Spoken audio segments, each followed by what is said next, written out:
Hello everyone, তোমাদের আজ একটি এক্সপেরিমেন্ট করে দেখাবো।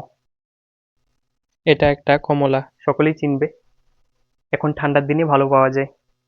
দেখো, ভিটামিন সি পাওয়া যায় যা রোগ প্রতিরোধ ক্ষমতা বাড়ায়। তাছাড়া ফাইবার হজম শক্তি ভালো রাখে, অ্যান্টিঅক্সিডেন্ট ত্বক এবং কোষ রক্ষা করে। এটা হচ্ছে একটা বেলুন, দেখো।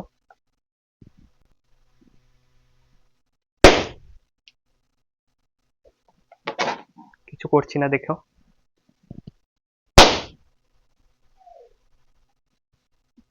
অ্যাকচুয়ালি কি হচ্ছে, এই যে কমলার খোসাটা আছে, এটাকে যখন আমি চাপ দিচ্ছি, দেখো এটা থেকে কিছুটা লিকুইড বের হচ্ছে। এগুলো হচ্ছে লিমোনিন, দেখো। এগুলো হচ্ছে লিমোনিন। এটা কমলার খোসার মধ্যে থাকে। এই যে বেলুনটা আছে, এটা হয়েছে যায় সেটা লেটেক্স আছে, মানে রাবারের। এটা লিমোনিন কি করে, এটার মধ্যে এক ধরনের অর্গানিক সলভেন্ট আছে, যেটা কি করে রাবারটারে, এই যে লেটেক্সটা আছে এটারে গলায় এলাই, ঠিক আছে। মানে এটার মধ্যে যে মলিকিউলার গুলো আছে, এগুলোর মধ্যে একটা বন্ডিং থাকে, স্ট্রং বন্ডিং, এগুলোর দুর্বল করে দেয়। ফলে যে ভিতরে যে চাপ আছে, বায়ুর চাপ, এই বায়ুর চাপের ফলে এটা ফেটে যায় বেলুনটা, দেখো। বায়ুর চাপের ফলে বেলুনটা ফেটে যাবে।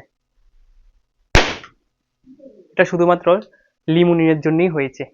ঠিক আছে, তো ভিডিওটা কেমন লেগেছে সকলে জানাবে। তোমাদেরটা হয়েছে কিনা কমেন্ট করে জানাবে, কেমন। আর এটা ফেলবে না, খেয়ে ফেলবে।